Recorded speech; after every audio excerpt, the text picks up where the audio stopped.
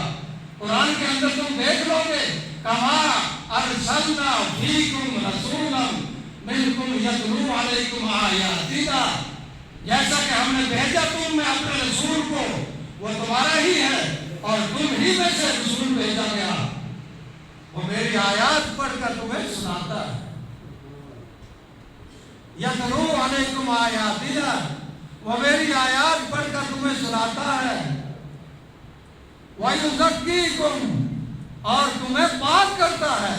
کس چیز سے پاک کرتا ہے؟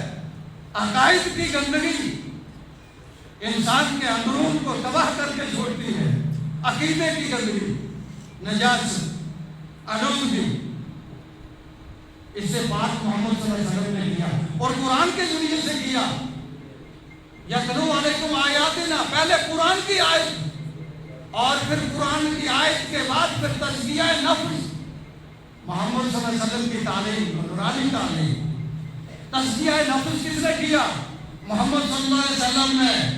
وہ لوگ جن کو اونٹ چرانے کا سلیقہ نہیں تھا، وہی لوگ جو ہیں چند ایک سالوں کے اندر 22 لاکھ مربع میل کے حکمران بنے، خود مختار بن گئے۔ حضرت عمر بن خطاب رضی اللہ تعالیٰ عنہ جیسے، جبکہ حضرت خطاب خود کہتے ہیں، عمر بن خطاب خود کہتے ہیں میرے ابا مجھے اونٹ چلانے پر روزانہ شام کو پٹائی کرتے تھے، مجھے مارتے تھے اور کہتے تھے نالائق تجھے اونٹ چلانے کا سلیقہ معلوم نہیں ہے، ان کو اونٹوں کو بھوکے پیٹ کے واپس لے آتے۔ یہی عمر رضی اللہ تعالیٰ عنہ کتنے بڑے حکمران پر، اور کیا چیز تھی، کس چیز نے ان کا تزکیہ کیا؟ وَيُعَلِّمُكُمُ الْكِتَابَ، کتاب کی تعلیم، والحکمہ، اور حکمت کی تعلیم، دانائی کی باتیں۔ محمد صلی اللہ علیہ وسلم نے دانائی کی باتیں لوگوں کو سکھائی ہے، جہالت کو ختم کیا ہے۔ کما ارسلنا فیکم رسولا منکم یتلو علیکم آیاتنا وَيُزَكِّيكُمْ وَيُعَلِّمُكُمُ الْكِتَابَ وَالْحِکمَةَ، حکمت کی باتیں بتائیں۔ وَيُعَلِّمُكُمْ مَا لَمْ تَكُونُوا مَا لَا تَعْلَمُونَ، اور وہ باتیں تمہیں سکھائی ہے محمد کریم صلی اللہ علیہ وسلم نے جو آج سے قبل تم نہیں جانتے تھے، وہ تعلیم تمہیں دی ہے جو آج سے قبل تم جانتے ہی نہیں تھے، وہ تعلیم محمد صلی اللہ علیہ وسلم نے۔ یہ دو چیزیں جو ہیں اللہ تبارک و تعالیٰ نے اپنے بندوں پر عظیم احسان کیا ہے۔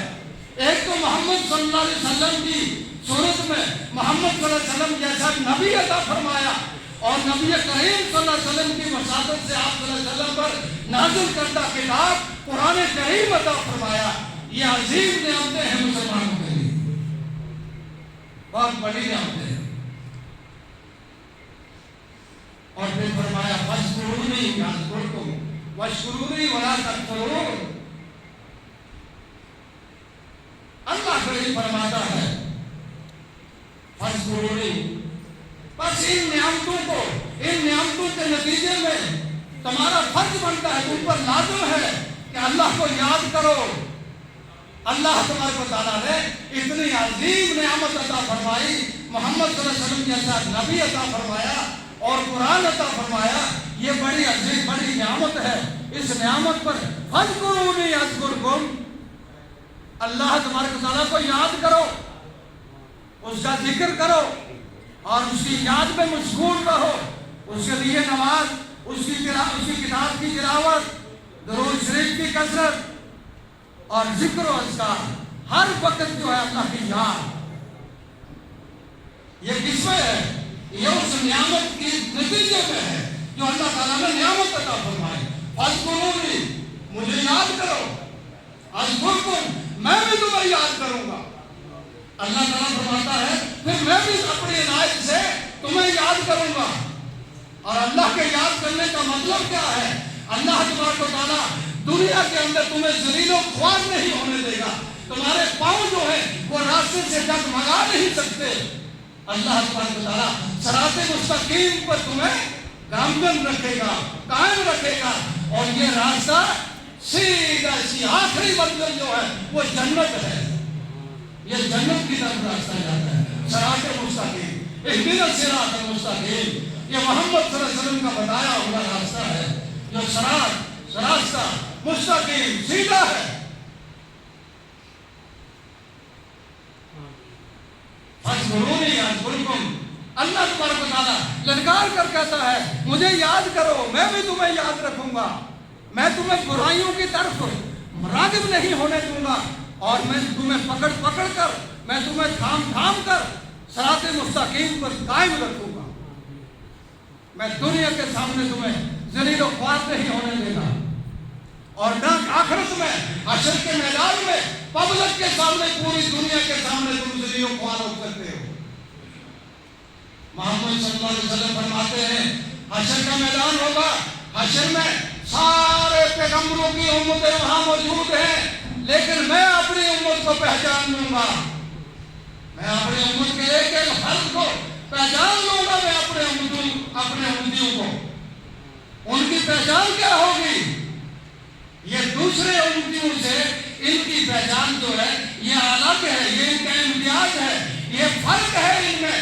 دوسرے پیغمبروں کی امتوں میں محمد صلی اللہ علیہ وسلم کی امت میں فرق ہوگا. اور آپ صلی اللہ علیہ وسلم فرماتے ہیں میرے امتی جو ہیں وہ 5 گریان ہوں گے. ان کے اعضائے وضو جو ہیں وہ سورج کی طرح چمکتے ہوں گے. ان کا چہرہ چمکے گا، ان کے ہاتھ چمکیں گے، ان کے پاؤں چمکدار ہوں گے. اور پھر اس چمک سے، ان کے چہروں سے میں اپنے امتیوں کو پہچان لوں گا، یہ ہے میرے امتی. یہ کون لوگ ہیں؟ یہ نماز کے پابند لوگ ہیں، یہ نماز کو قائم کرنے والے لوگ ہیں، یہ وضو اور مصلے والے لوگ ہیں، یہ نمازوں اور مسجد والے لوگ ہیں. یہ وہ لوگ ہیں اور ان کی یہ پہچان ہوگی، اور اس پہچان سے محمد صلی اللہ علیہ وسلم کو پہچان. اور بخاری کی جو روایت میں آپ کے سامنے میں نے پڑھی ہے، جس کے راوی ہیں حضرت انس رضی اللہ تعالیٰ عنہ، فرماتے ہیں قال رسول اللہ صلی اللہ علیہ وسلم لا یؤمن احدکم حتی اکون احب الیہ من والدہ وولدہ والناس اجمعین. محمد کریم صلی اللہ علیہ وسلم فرماتے ہیں کوئی تم میں سے ایماندار نہیں ہو سکتا، یعنی مطلوبہ درجہ کا ایماندار نہیں ہو سکتا، یہاں تک کہ حتی اکون احب الیہ، یہاں تک کہ اس کی محبت میرے لیے اتنی نہ ہو جائے، میں والدی ہی، اپنے باپ سے زیادہ، وولدی ہی، اپنی اولاد سے زیادہ، والناس اجمعین، اور دنیا کے سارے لوگوں سے. اس میں تمہارے رشتے دار بھی آگے، تمہارے دوستوں احباب بھی آگے، اور اس میں سارے لوگ آگے. محمد صلی اللہ علیہ وسلم کے فرمان کا مطلب یہ ہے تمہارے ماں باپ، تمہاری اولاد، تمہارے دوست، تمہارے رشتے دار، دنیا کے سارے لوگوں سے زیادہ، جب تک محمد صلی اللہ علیہ وسلم کی محبت تمہارے دل کے اندر گامزن نہ ہو جائے، پیدا نہ ہو جائے، تم ایماندار نہیں بنتے.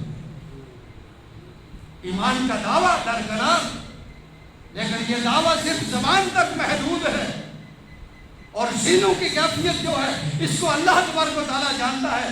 جو بذات الصدور ہے، جو سینوں کی حالت کو اللہ جانتا ہے کہ دل میں کتنی محبت ہے. لیکن یہ دوسری بات ہے کہ کبھی کبھی دل کی محبت جو ہے وہ ظاہر بھی ہو جاتی ہے، وہ زبان سے ظاہر بھی ہونے لگتی ہے. تو محمد صلی اللہ علیہ وسلم فرماتے ہیں کہ اب اپنے ماں باپ سے زیادہ، اپنی اولاد سے زیادہ، اپنے دوستوں سے زیادہ، اپنے رشتہ داروں سے زیادہ، والناس اجمعین، دنیا کے سارے افراد سے زیادہ جب تک میری محبت نہ ہو جائے تب تک ایماندار جو ہے وہ ایماندار نہیں بن سکتے۔ یہ ہے ایمان کی بنیاد۔ محمد صلی اللہ علیہ وسلم کی اطاعت، محمد صلی اللہ علیہ وسلم کی محبت، محمد صلی اللہ علیہ وسلم کی پیروی کامیابی کے نشانی ہے۔ جیسا کہ اللہ تبارک و تعالیٰ فرماتا ہے قُلْ إِن كُنتُمْ تُحِبُّونَ اللَّهَ فَاتَّبِعُونِي يُحْبِبْكُمُ اللَّهُ وَيَغْفِرْ لَكُمْ ذُنُوبَكُمْ وَاللَّهُ غَفُورٌ رَحِيمٌ۔ اے محمد صلی اللہ علیہ وسلم، اللہ تعالیٰ فرماتا ہے اے میرے حبیب، اے محمد صلی اللہ علیہ وسلم، آپ فرما دیجئے میرے ان بندوں سے کہ اگر یہ میرے بندے مجھ سے محبت رکھتے ہیں فَاتَّبِعُونِی، ان کو آپ فرمائیے کہ میری اتباع کر لو۔ اگر اللہ سے محبت کرنا چاہتے ہو پہلے محمد صلی اللہ علیہ وسلم کی پیروی کر لو۔ فَاتَّبِعُونِی یُحْبِبْکُمُ اللَّہ، پھر اللہ تبارک و تعالیٰ تم سے محبت کرنے لگے گا۔ لیکن اللہ تبارک و تعالیٰ جب ہی تم سے محبت کرے گا جب تم پہلے محمد صلی اللہ علیہ وسلم کی پیروی کرو گے۔ اللہ تبارک و تعالیٰ تک پہنچنے کا بہترین راستہ جو ہے وہ محمد صلی اللہ علیہ وسلم کا راستہ ہے۔ آپ صلی اللہ علیہ وسلم کو چھوڑ کر کے کوئی اللہ تک نہیں پہنچ سکتا۔ یہ بیچ میں واسطہ ہے اور یہ راستہ ہے اللہ تک پہنچنے کا، محمد رسول اللہ صلی اللہ علیہ وسلم، لا الہ الا اللہ محمد رسول اللہ صلی اللہ علیہ وسلم۔ فرمایا یحببکم اللہ، پھر اللہ تم سے محبت کرنے لگے گا، اور اللہ تبارک و تعالیٰ کی محبت کا تقاضا یہ ہے وَيَغْفِرْ لَكُمْ ذُنُوبَكُمْ، جب اللہ تم سے محبت کرنے لگے گا تمہاری خطاؤں کو معاف کر دے گے۔ وَاللَّهُ غَفُورٌ رَحِيمٌ، اور اللہ بڑا غفور ہے، بڑا بخشنے والا ہے، رحیم ہے، بہت زیادہ مہربان ہے اپنے بندوں پر۔ اللہ تبارک و تعالیٰ مجھے اور آپ کو اللہ اور اللہ کے رسول کی محبت، اللہ اور اللہ کے رسول کی عظمت اور پیروی ہمارے دلوں میں پیدا ہو جائے، پھر تو بات بنتی ہے۔ اور اگر صرف یہ زبان سے کہنے تک محدود رہا تقاضا کیا ہے؟ اللہ تبارک و تعالیٰ فرماتا ہے انما یأمر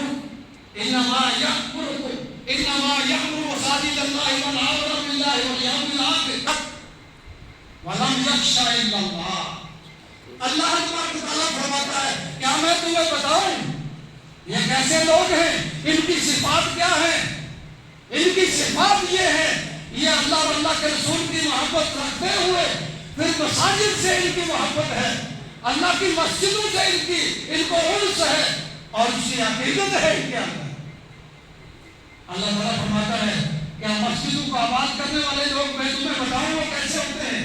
انما یأمر مساجد اللہ، میں تمہیں بتاؤں وہ کیسے لوگ ہیں مسجدوں کو آباد کرنے والے؟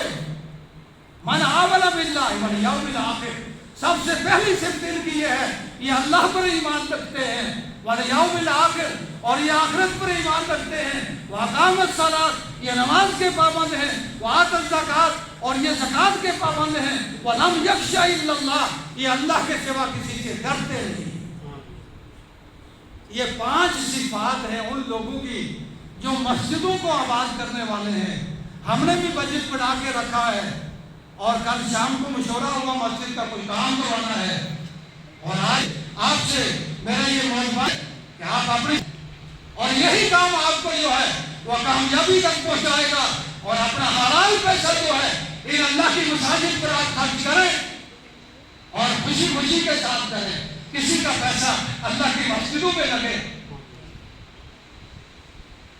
یہ تو خوش قسمت جو ہے وہ کوئی ہوتا ہے، اور جتنے لوگ یہاں آ چکے ہیں ان سارے لوگوں سے میری یہ گزارش ہے مسجد پر تقریباً 2-2.5 لاکھ جو ہے وہ اس وقت جو